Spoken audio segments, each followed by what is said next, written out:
Is ನೋಡಿ ನಿನ್ನೆ ಕೇಂದ್ರ ಚುನಾವಣಾ ಆಯೋಗ ಒಂದು ಸುದ್ದಿಗೋಷ್ಠಿಯನ್ನು ನಡೆಸಿತ್ತು. ಸುದ್ದಿಗೋಷ್ಠಿ ನಡೆಸುವ ಮೂಲಕ ಮುಂಬರುವಂತಹ ಉಪಚುನಾವಣೆ ಬಗ್ಗೆ, ಅದಾದ ನಂತರ ಪಂಚರಾಜ್ಯ ಚುನಾವಣೆಗಳ ಬಗ್ಗೆಯೂ ಕೂಡ ಅಧಿಕೃತವಾಗಿ ಮಾಹಿತಿಯನ್ನ ಕೊಟ್ಟಿದೆ. ಅಂತಂದ್ರೆ ಯಾವಾಗ ಚುನಾವಣೆ ನಡೆಯುತ್ತೆ ಅಥವಾ ಯಾವ ರಾಜ್ಯದಲ್ಲಿ ಯಾವ ದಿನ ಮತದಾನ ನಡೆಯುತ್ತೆ ಎಲ್ಲವೂ ಕೂಡ ಮಾಹಿತಿಯನ್ನ ಕೊಟ್ಟಿದ್ದಾರೆ.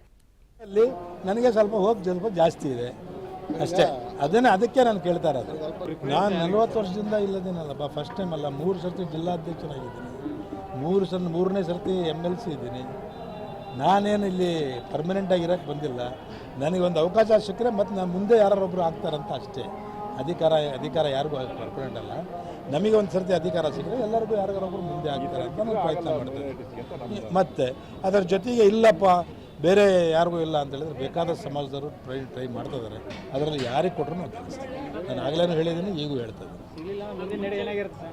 ಅವರು ಟಿಕೆಟ್ ಸಿಕ್ಕರೂ ಸಮರ್ಥ ಮಾಡ್ತೀವಿ, ಎಲ್ಲರಿಗೂ ಸಿಕ್ಕರೂ ಮಾಡ್ತೀವಿ. ನಮಗೆ ಸಿಕ್ಕರೆ ಸಮರ್ಥ ಮಾಡಬೇಕಲ್ಲ. ನಮಗೆ ಸಿಕ್ಕರೆ ಸಮರ್ಥ ಮಾಡಬೇಕು, ಮಲ್ಲಿಕಾರ್ಜುನ ಮಾಡಬೇಕು, ನಮ್ಮ MP ಅವರು ಮಾಡಬೇಕು. ಹೌದಾ, ಇಡೀ ಜಿಲ್ಲೆದರೂ ಮಾಡಬೇಕು ನನಗೆ. ಅದ್ರ ಜೊತೆಗೆ ಯಾಕೆ ಮಾಡಬೇಕಪ್ಪ ಅಂತ ಹೇಳಿದ್ರೆ, ನಾವು ಇಡೀ ಜಿಲ್ಲೆಯಾದ್ಯಂತ ಎಲ್ಲರ ಜೊತೆಗೆ ನಾವು ನಿಂತಿದ್ದೀವಿ. 3 ಲಕ್ಷ ಓಟ್ ಅದಾವೆ ನಮ್ಮ ಈ ಜಿಲ್ಲೆದಾಗೆ. ಪಾರ್ಲಿಮೆಂಟ್ಗೆ 3 ಲಕ್ಷ ಓಟ್ ಅದಾವೆ. ಎಲ್ಲ ಶಾಸಕರುಗಳಿಗೂ ನಮ್ಮಲ್ಲಿ ಓಟ್ ಇದೆ.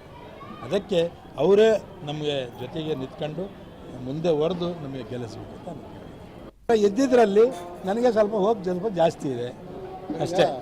ಅದಕ್ಕೆ ನಾನು ಕೇಳ್ತಾ ಇರೋದು. ನಾನು 40 ವರ್ಷದಿಂದ ಇಲ್ಲದೇನಲ್ಲಪ್ಪ, ಫಸ್ಟ್ ಟೈಮ್ ಅಲ್ಲ, 3 ಸರ್ತಿ ಜಿಲ್ಲಾಧ್ಯಕ್ಷನಾಗಿದ್ದೀನಿ, 3ನೇ ಸರ್ತಿ MLC ಇದ್ದೀನಿ.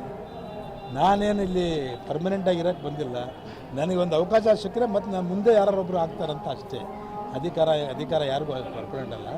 ನಮಗೆ ಒಂದು ಸರ್ತಿ ಅಧಿಕಾರ ಸಿಕ್ಕರೆ ಎಲ್ಲರಿಗೂ ಯಾರಿಗಾರೊಬ್ಬರು ಮುಂದೆ ಆಗ್ತಾರೆ ಅಂತ ನಾನು ಪ್ರಯತ್ನ ಮಾಡ್ತೀನಿ. ಮತ್ತು